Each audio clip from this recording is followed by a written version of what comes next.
The ancient civilization of India is also one of our founding civilizations in the world, though it did begin later than that of the Mesopotamians, the Egyptians, and the Aegeans. The Indians were known for their pantheistic society. God is in everything, and we'll talk more about that as the slideshow progresses. And it was a very sophisticated culture with a lot of artwork, with their own language, with all of the things that are required of a civilized civilization. While Hinduism was original to the founding of India, this map shows the influence of Buddhism and shows the spread of Buddhism in the 6th century BC all the way to the 16th century AD. And it does give you a better idea of how much the culture of India spread to the rest of the world. Like our other great civilizations, the Indian civilization sprung up around a body of water, in this case, the Indus River. The water, of course, provided fertile soil and irrigation for growing crops, and the two major cities that sprung up were Harappa and Mohenjo-daro. These cultures were very sophisticated. Artifacts have shown that they valued the bull, that they valued art, and that they had a centralized government and a very well-developed city plan. You see that their society was based upon agriculture, primarily cotton, and it was a great civilization by all accounts, but it was destroyed through ecological disasters and then through the invasion of the Aryans. This statue was found near modern-day Pakistan, and it dates back to Mohenjo-daro about 3000 BC in the Indus River culture. So the original Indus River Valley settlements were completely wiped out, and into its place the Aryans invaded. The culture was wiped out, probably a combination of ecological disasters and the invasion of the Aryans. That the Aryans came about 1500 BC, and it's not clear where they came from. Most likely it was Russia or Russo-China in that particular area, but it's not been established for sure. But what the Aryans brought with them really was everything that we imagine or what we think about when we think of India today. For example, they brought Sanskrit, the language that is associated with India. The Aryans brought it with them. They brought the caste system. The caste system is that system where a person is born into a certain level in society and he or she has to stay there. The top of society is the priesthood and the scholars, and then the warriors and the rulers, and then the laborers and the merchants, and then the serfs, who are the unskilled laborers, and now you might have heard them called the outcast, the unclean ones. But that was not original to India. That was brought in by the Aryans. It was a very agricultural society, agricultural and pastoral as it had been previously, and the horse was very important. It was very important in their rituals, in their sacraments, so that was part of their society. It was a tribal structure. The Aryans brought in just the tribes and the chieftains, and people lived in the tribes and in the clans, so that was brought in.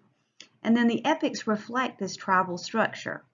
The epics were brought in by the Aryans, and the Ramayana shows tribal structure and the wars between the tribes. And the Mahabharata reflects when the Aryans subdued the Indus Valley settlement, and it shows their gods, their heroes, and what was important to them. So I just think it's fascinating for us to know that what we think of when we think of the culture of India was brought in by the Aryans. The Aryans brought with them their religion. Their religion was complex with precise ceremonies and rituals.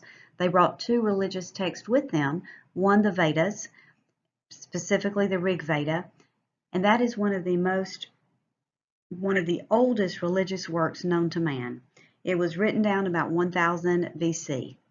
It became, in Hinduism, the core text of Hindu temple worship. They also brought with them the Upanishads. The Upanishads have more of a philosophical focus, and what's important in the Upanishads is Brahman, which is the ultimate reality. The whole goal of a Hindu is to unite with Brahman. And so the spiritual union of Brahman and Atman is nirvana. And that's the goal of every Hindu. Atman means God in me, or Brahma in me. Brahma, that God in a person. And Tat-Tavam Asi means you are that, meaning that you, a person, is Brahma when Brahma comes to reside in him. And the secret of life to a Hindu is to know that Brahman is the ultimate reality and everything else is unreal. Hinduism was derived from the religion brought by the Aryans, and the word Hinduism actually means those who live in the Indus Valley. It has no founder and no prophet, and it's simply called the religion of the Indians. There are two major parts of Hinduism. We have the priest and the temple, and that is the public part of the religion. The priest is extremely important, and people go to the temple to worship and are led in worship by the priest. And then meditation and study is the private part of Hinduism. And oftentimes in a person's home, there would be one room that was set up for meditation and study, and that's called the puja. And often a god or a goddess was placed in the puja area of the home. When a person wanted to meditate, then he would go to that area. Hinduism is interesting because it is a combination of highly ritualized worship done in the temple, and also thinking about the meaning of the universe, which leads to the next point, that Hindus believe that the path to ultimate reality is found in Brahman. And in order to reach Brahman, the ultimate reality, that's who Brahman is, the ultimate reality, there are several different paths that a person can take to get there. The first path of asceticism, which means complete discipline, denying yourself of every bodily pleasure, eating, drinking, sexual, being very ascetic like a monk. The next path is karma, and that means to do your duty to the caste, that all your deeds are done within the limits of your caste, and so you want to do things that will work well for you in the next life. And then the path of devotion, or bhakti, which is that all deeds are done to the gods. There is no greed, no self-centeredness at all in a person. Everything he does is in honor of the gods. And the idea with these three paths is to reach moksha, M-O-K-S-H-A, moksha, which is liberation from reincarnation. The belief of the Hindus is that a person goes through this life, and if he does not attain nirvana or unification with the Brahma, then he goes through the life again. And when he is reincarnated, it may be as any living being. It does not have to be as a human, but he goes through that life again, trying to reach that ultimate reality. May be reincarnated several times before he reaches nirvana, or moksha, which is liberation from being reincarnated again, because he has reached the ultimate reality. Sanatana Dharma in Sanskrit means the eternal law, and Hindus believe that Hinduism is the eternal law that has always existed and will continue to exist. Hinduism has a lot of diverse teachings, incorporates many other religions within itself, and there is no single founder. It is the world's third largest religion with 1 billion adherents, and 905 million of those live in India. There are many different gods and goddesses in Hinduism, so it is polytheistic, but there are three main gods, and so hence the Hindu Trinity. Brahma, who is the creator, and he is the Lord of all creation, above human worship. Vishnu, the preserver, who controls human fate. There are 10 avatars of Vishnu, or 10 incarnations of Vishnu, notably Krishna and Rama. And Shiva, the destroyer. And that's where all opposites meet and are resolved into one. And also Shiva recreates life. So that Shiva is very important in reincarnation. You could not have reincarnation if it were not for Shiva. And so Hindus believe that all three of these gods are necessary because the end is the beginning and the beginning is the end, that it's all one big cycle. There are 4 major sacred writings of the Hindus. We'll start with the Vedas. With the Vedas, that is subdivided into the Rig Vedas, which are hymns recited for the priest, the Yajur Veda, which are formulas recited by the officiating priest, the Sama Vedas, which are formulas chanted by the people, and the Ahara Veda, which is a collection of spells, incantations, stories, and predictions. The Upanishads. This was an explanation of the cosmos that appeared later. The Vedas appeared first, and you see a lot of it had to do with temple worship. The Upanishads more philosophical and has to do more with the private worship. And it's an explanation of the cosmos, the meaning of existence, very philosophical. And then the Mahabharata, which is a poem that appeared about 300 BC, and it is considered the largest single poem in the world. And the middle of that poem is the Bhagavad Gita, or the Song of the Lord, and that is what is considered like the Hindu Bible. The very meat of Hinduism is in the Bhagavad Gita. And we will talk about the Bhagavad Gita in class, but it's a fight between 5 brothers and 100 cousins and how they resolve that. And then the Ramayana, which is 50,000 lines, appeared about 200 BC, and it's about Prince Rama. And interestingly enough, the Ramayana has been made into a series of cartoons that are in India and that help explain the Ramayana to the young Hindu children. Another major religion in India is Buddhism, and so we begin with Buddha, who was born in India as Siddhartha Gautama in the house of a king. And when he was about 30, he left his home and he saw suffering and death all around him, and he could not reconcile his own life of wealth and privilege with the suffering that he saw around him. So he started wandering about, living a very ascetic life and trying to reconcile this. At the age of 35, he sat under a bodhi tree, and after sitting there for many days, he received illumination, which causes him to be known as the Enlightened One. The word that he received has come to be known as the Fourfold Noble Path, and this is also known as the middle way, a way between very strict self-denial and asceticism and an indulgent lifestyle.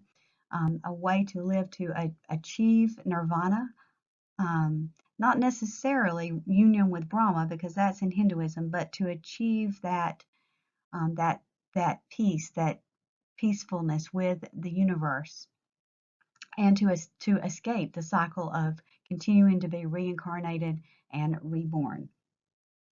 So he said, if you do these things, then you can escape the never-ending cycle of rebirth and find nirvana. So his fourfold path is in your textbook, page 168. But you see, it says, existence itself is suffering. Suffering comes from craving and attachment. There exists a cessation of suffering, which is called nirvana. There is a path to nirvana, which is eightfold. And the eightfold path does emphasize ethical, moderate living. Specifically, it is right views, right resolve, right speech, right action, right livelihood, right effort, right mindfulness, and right concentration. So when he first started doing this, he only had 5 followers, and then he traveled for 45 years preaching, died at the age of 80, and then he had a substantial number of followers. But he believed there is liberation through knowledge and that truth lies within. The Buddha's thoughts were not written down until 350 years later, though he had many disciples and there were many monks who were following in the Buddhist tradition.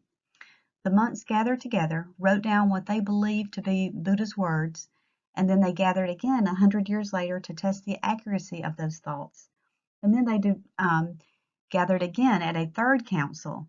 And at that council, that is where there was a deep division that occurred between the Buddhist monks. And so they broke into two schools of thought, or two different types of Buddhism. The first is Theravada, which means teaching the elders. And this is the only surviving school of early Buddhism. What they believed were that the original, written down by the monks, but the mostly original, the words of Buddha were contained in three baskets. The Triptaka are three baskets of words from Buddha, and that should be their only text. And then the Arhat, who is a person who has achieved enlightenment through another. And they believe that the Arhat could only be a monk, that only monks could achieve that enlightenment, nirvana, and then go on to help other people achieve it, but you had to be a monk. Well, a lot of people disagreed with them on this point and believed that anyone should be able to achieve enlightenment and help someone else to achieve enlightenment. So the other school of thought is Mahayana, which is the great vehicle, and it has its own text, different from the Triptaka. And here everyone can achieve enlightenment. The Bodh, the Bodha, is semi-divine, and that is the being who has achieved enlightenment but who renounced nirvana to stay in the world and help others. Buddhism quickly spread, and we saw that slide earlier, all over China, Tibet, and Japan. So there are many similarities between Hinduism and Buddhism. First, the illusory nature of the world. What we see around us is not real. What is real is Brahma. And then karma and reincarnation, the transfiguration of souls and cycles of birth and death and rebirth. So both religions have that. They both believe there are many levels of heaven and hell. They both strongly believe in desire's role in suffering and bondage, that when we desire something, whether that be someone else's wife, coveting or adultery, or someone else's wealth, being jealous, envious, that is what causes our suffering and bondage to our own soul, and that we need to be freed from that, freed from the element of desire. And they both believe in a life of compassion and nonviolence. So you achieve this through meditation, through concentration. You achieve that state of mind, which is a detachment, renouncing this world, renouncing worldly life, and only focusing on the spiritual life. So there are differences between these two religions. Hinduism has no founder, but Buddha founded Buddhism. The Hindus believe in the Vedas.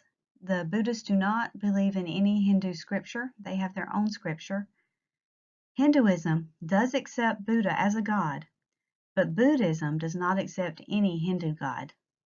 And the Buddhists are organized into monastic orders, while the Hindus are very individualistic. When Buddha died in 483 BCE, his religious tradition was one of many that were in India.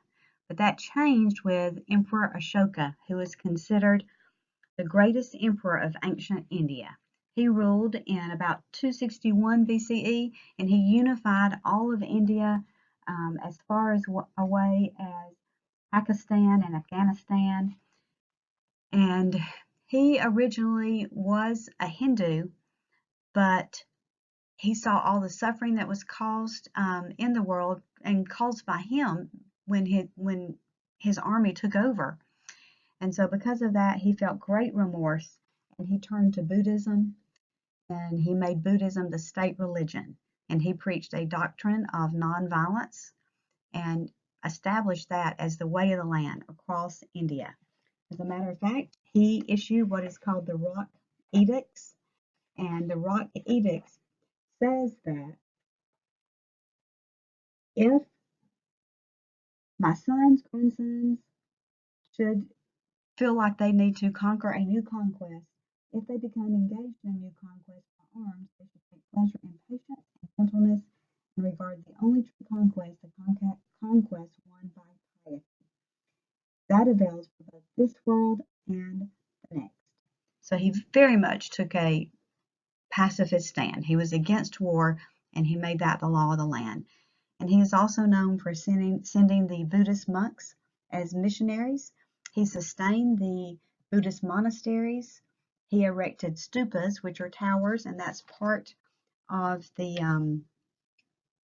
artwork of the Buddhist. It's on page 171 in your book, and I think it's on the next slide. But he erected those, and he just promoted Buddhism throughout India.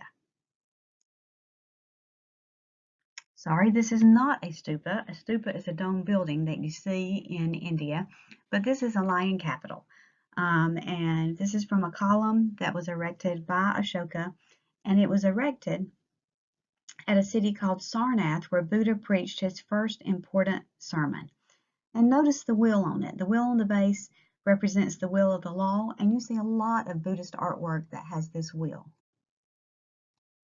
In the next couple of slides, you'll see some examples of Hindu art, but Buddhist art really only began under Ashoka and was always very spiritual in nature. Besides, like the lion capital, you see a lot of figurines of Buddha throughout, and particularly of the starving Buddha when he was sitting under the Bohasta tree. And that's what you see most often, the fasting Buddha, as pictured on page 173 in your textbook. But you have very calm, transcendent images of Buddha, of his vatas, all designed to evoke in the viewer the renunciation of worldly pleasures. Hindu art is the exact opposite. It is religious in spirit, but it's erotic and natural. You see a lot of nude statues. You see joy. You see it's very different. One particular interesting example of Hindu art would be the avatars, and those are the incarnations of the different gods. And so the different incarnations take different forms. It could be a fish, or a goat, or a lion, or a bird. And those are, particularly important with Krishna, as I mentioned, and those are on one of the coming slides. These are some examples of those avatars of Krishna that I mentioned. We have here the boar, Varahara, the fish, Matsya, and the lion, Narasimha. And so Vishnu represented the preserving and protecting aspect of the divine.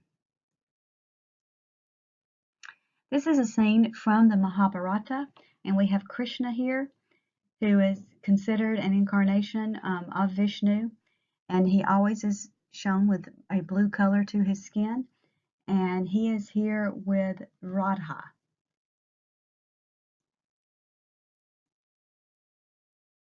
Here's an example of a relief sculpture of Buddha, and so you can see the difference between Hindu art and Buddhist art.